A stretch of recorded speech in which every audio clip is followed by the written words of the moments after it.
Hola, ¿qué tal? Muy buenas noches, bienvenidos a Cierre de Edición. Les saluda Abel Álvarez. José Armando tiene la noche libre. Vamos a comenzar con esto porque Estados Unidos está dividido por el uso de las máscaras, mientras expertos de salud piden que se obligue su uso en las escuelas. Algunos políticos lo han convertido en una pelea.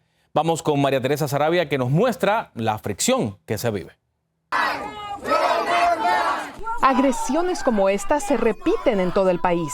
En Tennessee, manifestantes contra las máscaras amenazaron a una persona, incluyendo a médicos y enfermeras que participaron en una reunión con la Junta Escolar en el condado de Williamson, en la que se aprobó el uso de cubrebocas para los estudiantes de primaria.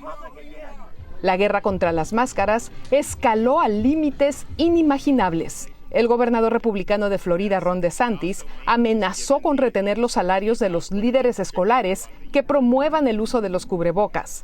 Aún así, varios distritos escolares se rebelaron a su orden, afirmando que los alumnos deben enmascararse. Lo mismo ocurre en Texas, otro estado gobernado por un republicano, donde más distritos escolares desafiaron una orden ejecutiva que prohíbe los mandatos de máscaras. Un grupo de 6 distritos escolares, la mayoría en el Valle de Río Grande, entablaron una demanda contra el gobernador Greg Abbott, argumentando que no tiene la autoridad para tomar esa decisión. Mientras el gobierno federal recomienda su uso universal. I know there are a lot of people out there trying to turn a public safety measure, that is children wearing masks in school so they can be safe, into a political dispute. And that this isn't about politics.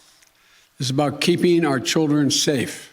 Los expertos en salud pública insisten en que se necesitan para prevenir la propagación de la variante Delta, altamente contagiosa, especialmente porque las vacunas aún no son aprobadas para niños menores de 12 años. María Teresa Saravia, Cierre de Edición. Por cierto, hablando de vacunas, la tercera dosis de refuerzo fue aprobada esta tarde por los Centros para el Control y Prevención de Enfermedades. El panel de expertos recomendó oficialmente que las personas inmunodeprimidas por otras enfermedades se apliquen la tercera dosis. Se estima que más de 7 millones de estadounidenses podrán recibir de nuevo las vacunas de Pfizer o Moderna. Y un repunte de contagios de COVID-19 pone en peligro el sistema de salud. El aumento ocurre principalmente en 8 estados que representan la mitad de todas las hospitalizaciones. Wendy Castillo nos amplía. La avalancha de hospitalizaciones con infectados de coronavirus sigue aumentando en Alabama, Arkansas, Florida, Georgia, Luisiana, Mississippi, Nevada y Texas, poniendo al límite a los hospitales y a los trabajadores de la salud, ya que solo estos 8 estados representan aproximadamente el 51% de todos los pacientes en el país. Algunos se tienen que ir a la casa con oxígeno, otros necesitan trasplantes de pulmón al final de su hospitalización porque los pulmones ya le quedaron dañados con fibrosis pulmonar. 2 hospitales en Houston están atendiendo a pacientes en carpas de estacionamientos. En Austin están a punto de hacer lo mismo porque ya no hay camas disponibles en las salas de cuidados intensivos. En San Antonio, durante 26 minutos, no hubo servicio de ambulancias ante la saturación de pacientes con COVID-19 y los médicos ya no dan abasto, por lo que al estado tejano llegaron 2.500 doctores, entre otro personal de salud, para ayudar. La mayoría de los pacientes que son hospitalizados en estos momentos no han recibido sus vacunas del COVID. En Mississippi, los centros de salud también están al borde del colapso, a tal punto que los funcionarios estatales solicitaron un barco militar a la administración Biden para brindar atención médica, ya que si la trayectoria actual continúa, el sistema hospitalario podría fallar dentro de los próximos 7 o 10 días. Si su médico dice que son elegibles para la vacuna, por favor tómela, fue el llamado de Delbert Hosemann, vicegobernador del estado. En la Florida, el panorama tampoco es alentador. Los funcionarios del condado de Brevard emitieron una petición urgente para que los residentes eviten usar los servicios de ambulancia o lleguen a los hospitales, ya que las salas de emergencia están inundadas de pacientes con síntomas de COVID-19. Wendy Castillo, Noticiero Cierre de Edición. Y el segundo cheque de crédito tributario por los hijos fue enviado este viernes a millones de familias. Llegó primero a las cuentas bancarias como depósito directo y dentro de un par de días la versión en papel será enviada a los buzones de correos. Según la Oficina del Censo, el crédito tributario está sirviendo para mejorar la alimentación de los niños y pagar los gastos semanales de las familias. Se acabó la luna de miel del presidente Joe Biden. Lo culpan de la inflación en Estados Unidos. En una encuesta de Fox News, el 79% de los estadounidenses dice que es el responsable del aumento de los precios de los comestibles, la gasolina y artículos para el hogar. El 86% de los encuestados están preocupados por la inflación, pero también una gran mayoría culpa a la pandemia. Las compras en línea facilitan el comercio, pero también tiene su lado oscuro. Están matando a las tiendas físicas. Muchas de ellas ya han sufrido las consecuencias causando estragos para miles de trabajadores. Desde Nueva York, Ángela González nos amplía. Al menos 1.150 centros comerciales en Estados Unidos han cerrado sus puertas desde que las personas están comprando en línea, un proceso que se aceleró con la pandemia y que deja cada vez más a locales sin poderse llenar. La firma analítica State Green Street estima que de cada 1.000 centros comerciales, 750 tienen grandes espacios vacantes. Comprar en línea es lo que está ahora en boga, ¿no? El hecho del distanciamiento, evitar mucha concurrencia de gente y todo eso. Entonces ha ayudado bastante comprar en línea y eso está haciendo que los centros comerciales estén mucho más vacíos. Sólidos inquilinos como H&M y Gap han ido dejando a un lado sus espacios físicos para concentrarse en las ventas en línea, mientras JCPenney y Book Brothers se fueron a bancarrota y al menos 12.000 tiendas anunciaron su cierre en 2020 según el grupo CoStar. Yo compro en línea, definitivamente. Las compras en línea, compras online se están volviendo muy fuertes y los centros comerciales se ven un poco solos. Pese a que el futuro de los malls se ve oscuro y que existirán con el propósito de suplir órdenes en línea o de volverse oficinas, algunos muestran nostalgia por sus centros comerciales locales y la experiencia de entrar a las tiendas. Pero prefiero más ir en persona porque casi siempre uno no le atina en las tallas y siempre uno termina regresando todo. Y muchas veces no incluye el shipping fee y tienes que pagar otra vez por eso y siento que es más pérdida de dinero que ganancia. Este centro comercial en el Hudson Yards de Manhattan es otro ejemplo palpable de la decadencia en este sector, pues luego de una inversión de $25.000 millones, su tienda insignia se fue a bancarrota y tuvo que cerrar junto con otras 4 marcas y varios restaurantes que ni siquiera llegaron a ser inaugurados. Desde Nueva York, Ángela González, Noticiero Cierre de Edición. Peligra la aprobación del plan de infraestructura de Joe Biden en la Cámara de Representantes. 9 demócratas moderados amenazan con descarrilar los planes de la presidenta Nancy Pelosi. En una carta afirman que no votarán a la resolución presupuestaria si no se vota primero sobre el plan de infraestructura ya aprobado por el Senado. Pelosi no puede darse el lujo de perder más de 3 votos. Durante el pasado mes de julio se rompieron todos los récords de detención en la frontera. Se registraron más de 200.000 arrestos de indocumentados, la cifra más alta en 21 años, según la Oficina de Aduanas y Control Fronterizo. Casi 19.000 de esas detenciones fueron de menores no acompañados, otro récord histórico. Ni el calor ni la pandemia evitaron los cruces ilegales. Y miren, nuestras cámaras fueron testigos de los aviones que están llegando con, deportados a la frontera entre México y Guatemala. Esta es la política de la Casa Blanca de expulsar a las familias centroamericanas. José Flores nos informa. Jorge tiene operada una pierna luego de sufrir una fuerte fractura y, pese a ello, fue deportado de Estados Unidos y forma parte de decenas de migrantes guatemaltecos que llegan todos los días a la frontera del Ceibo, que divide México con Guatemala. Fueron deportados vía aérea por autoridades estadounidenses a distintos estados de México, donde fueron abandonados. Pues eso lo miro mal, pues no puedo caminar mucho, ando un pie malo y pues regresar para atrás hasta Tenosí, que está muy duro y no me deja llegar la migración hasta allá. Marta también llegó a la frontera del Ceibo junto a sus hijos y otros parientes, sin dinero y sin ninguna asistencia en territorio mexicano. Nos mintieron porque ellos nos dijeron de que podíamos arreglar los papeles y que era una deportación asistida, dicen ellos, que no era una deportación a nuestro país. Entonces te hacen firmar papeles, pero ahí no te hacen que no te dejan que lo leas. Vaya, firme y pasa la otra y pasa la otra. Numerosos migrantes pasaron primero a Villahermosa, México, y luego iniciaron un recorrido de más de 2 horas en bus hacia la frontera con Guatemala, donde la mayoría están varados en lugares donde prevalece la selva, sin comida, sin dinero y agua, por lo que viven un auténtico calvario. Es muy injusto, pues tienen que llevarlos a nuestro país, o si no, pues que los dejen continuar nuestro camino hasta donde nosotros tenemos la visión de llegar. Todos fueron deportados al no recibir permiso para poder ingresar a Estados Unidos usando el título 42 que fue habilitado por la administración de Donald Trump para deportarlos de forma inmediata debido a la pandemia. Para este fin de semana se tiene previsto el arribo de 6 buses más que estarán repletos de indocumentados guatemaltecos que están siendo expulsados hacia el territorio mexicano. En Guatemala, José Flores, cierre de edición.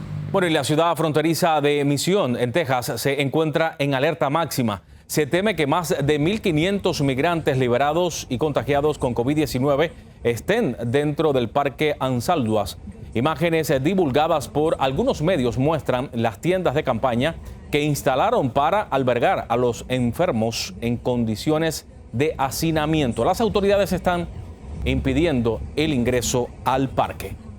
No se vayan, aún tenemos mucho más aquí en Cierre de Edición.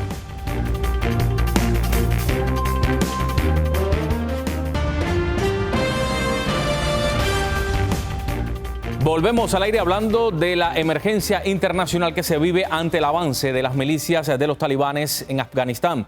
La crisis también pone en peligro a Estados Unidos. El Departamento de Seguridad Nacional emitió una advertencia y desde Washington, Alfredo Miranda nos amplía. Tras la retirada de tropas estadounidenses de Afganistán y con una rapidez sorpresiva, las fuerzas del Talibán están recuperando el control del país después de haberle sido arrebatado por las fuerzas de la OTAN. Es increíble, después de 20 años de tantos soldados que han ido no solo de los Estados Unidos, sino otros países de OTAN, que no han podido tener el poder en las ciudades más importantes del país y que han costado miles y miles de vidas y millones de dólares. Causa preocupación en la población civil que ante el avance del Talibán trata de huir por temor a represalias que aseguran terminarían con sus vidas, especialmente de aquellos que colaboraron con las fuerzas estadounidenses. Lo que tiene mucha gente es miedo porque sobre todo en las ciudades hay muchas personas que saben que van a ser objetos del odio de Talibán. También hay mujeres. El Talibán es un grupo misógino. Dada la tensa situación de seguridad en la embajada estadounidense en Kabul, el Departamento de Estado dijo que este fin de semana llegarían las primeras tropas ordenadas por el presidente Biden con el propósito de apoyar con el procesamiento de visas de inmigrante para ciudadanos afganos y con la evacuación del cuerpo diplomático de la embajada. Esperamos reducir a una presencia diplomática mínima en Afganistán en las próximas semanas. Para apoyar con la reducción, el Departamento de Defensa desplegará temporalmente personal adicional al aeropuerto Hamid Karzai. En medio de la situación de crisis provocada por el Talibán y el control de Afganistán, en Estados Unidos el Departamento de Seguridad Interna ha emitido una advertencia sobre posibles amenazas terroristas en el marco del 20º aniversario de los ataques del 9/11. Estados Unidos no habría cumplido con el objetivo en Afganistán. La misión era para la prevención de actos de terrorismo en el futuro. Lo que está ocurriendo ahora es de poner en peligro no solamente los Estados Unidos, pero prácticamente todo el mundo.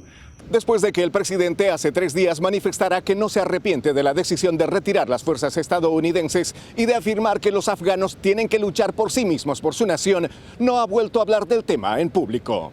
Desde Washington, Alfredo Miranda, cierre de edición.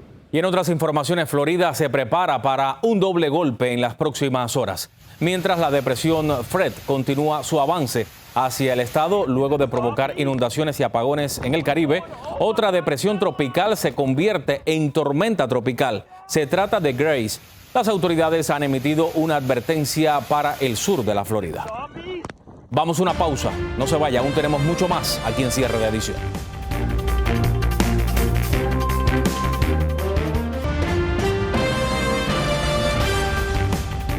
En Zacatecas, el crimen organizado dejó un mensaje escalofriante. Se trató de 6 cuerpos de hombres colgados a un costado del puente Orito. Agentes de la policía retiraron los cadáveres, algunos de ellos desnudos. Hasta el momento se desconoce la identidad de las víctimas. Las autoridades creen que el múltiple crimen fue provocado por cárteles de la droga rival. Bueno, el presidente de México, Andrés Manuel López Obrador, pide a los mexicanos salir de sus casas y enfrentar la pandemia en momentos que el país registra sus peores cifras de contagios debido a la variante Delta. Desde la Ciudad de México, Víctor Blázquez nos amplía. A pesar del repunte de contagios entre niños y adolescentes que está dejando la ola más peligrosa de la pandemia hasta el momento, el presidente Andrés Manuel López Obrador minimizó la alerta que vive el país, asegurando que los niños pueden volver a clases de forma segura el próximo 30 de agosto. Y tenemos pues que correr ciertos riesgos como todo en la vida. Imagínense, si no salimos porque nos puede pasar algo. Y es que las cifras llenan de temor a los padres. Por segundo día consecutivo se rompió récord de contagios con otro pico más. Tan solo este viernes la Secretaría de Salud informó que hay 17 niños hospitalizados por COVID-19. Yatsiri vivió en carne propia este infierno con su hija Ana, de 4 años. El dolor abdominal era tan intenso que ella lloraba. Y también el dolor de cabeza, ella decía que su cabecita le iba a reventar, entonces pues ya eran como datos muy alarmantes. Así los estudiantes que regresan a las escuelas también enfrentan uno de los momentos más peligrosos, con número de contagios nunca antes vistos. No sé por qué sea que ahorita nos está afectando más a nosotros, pero no sé, creo que eran los que casi no se cuidaban, se salían a fiestas, iban de aquí para allá, entonces creo que fue por eso, yo creo que afectó más. Y eso no es todo. En los hospitales ya no hay camas disponibles y poco a poco comienza el colapso de los servicios de salud, mientras en las calles la gente enferma cada vez más. Pues la capacidad ya ahorita rebasó, son nada más 10 camas para COVID. Lo cierto es que maestros y alumnos tienen una cita el próximo 30 de agosto y será en estos días cuando los papás decidan si van a llevar a sus hijos o no a la escuela. En Ciudad de México, Víctor Blázquez, cierre de edición. Bueno, mientras el mundo continúa pendiente de la salud de don Vicente Fernández, hoy se dieron a conocer nuevas revelaciones sobre su condición médica. Sufre una caída de su propia altura, lo que provoca una lesión a nivel de su columna cervical, motivo por el cual es trasladado de manera inmediata a esta institución, con pérdida en ese momento de la función en cuanto a su movimiento de las 4 extremidades. Motivo por el cual nos lleva a realizar una cirugía de emergencia. Los doctores dicen que después de la cirugía inició un problema respiratorio. Además encontraron una infección aguda afectando los nervios periféricos. Actualmente se encuentra estable y despierto, pero parcialmente sedado. Y nos trasladamos a El Salvador, donde nuestro corresponsal Julio Guevara nos comparte la historia inspiradora de varias mujeres que perdieron a sus esposos debido al COVID-19, pero ahora transforman el barro en verdaderas joyas. Su nombre es Nuri López y la encontramos literalmente rescatando un oficio ancestral. Su día arranca en este espacio, donde se dedica a transformar barro negro en utensilios de cocina. Jamás pensó hacerlo, pero la pandemia del coronavirus le arrebató a su esposo, el hombre que costeaba los gastos del hogar. A ver esa situación, yo me dediqué a elaborar comales. Ya podía mi poquito, pero comencé como a perfeccionarlo mejor. Es la realidad que ha golpeado a varias familias en San Lorenzo, un municipio ubicado en el occidente de El Salvador. Estas mujeres han quedado a cargo de hogares que la pandemia dejó incompletos y ante la falta de oportunidades emprendieron. Sus manos y pies son fundamentales para esta actividad que les permite generar ingresos. Como soy madre soltera, me ha permitido sostener mi familia, ¿verdad? Traer todo lo necesario para mi casa, lo que necesitan mis hijos, lo que necesito yo, ¿verdad? Cada pieza es elaborada en cuestión de minutos, pero aún así, el trabajo es sacrificado. Sin embargo, ellas dicen que lo tienen que hacer para salir adelante, honradamente. Pero no es solo la elaboración, también se encargan de buscar clientes para sus ollas y comales, recorriendo diferentes puntos del país. En San Salvador, El Salvador, Julio Guevara, cierre de edición. No se vayan, aún tenemos mucho más aquí en Cierre de Edición, al regresar.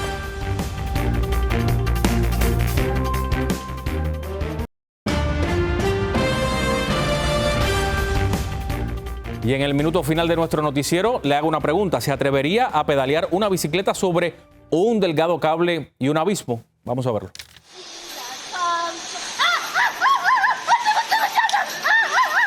Bueno, mire, estas mujeres se creyeron tan valientes que se subieron a esta bicicleta en un parque temático en China, suspendidas a 300 metros de altura. Tras comenzar tranquilas, una de ellas grita de miedo mientras el aparato tambalea por el viento. Gracias a su compañera lograron cruzar el abismo, pero podrían haberse caído. Y con esto vamos llegando al final. Soy Abel Álvarez. El lunes, José Armando regresa con más noticias aquí en Cierre de Edición. Buen fin de semana.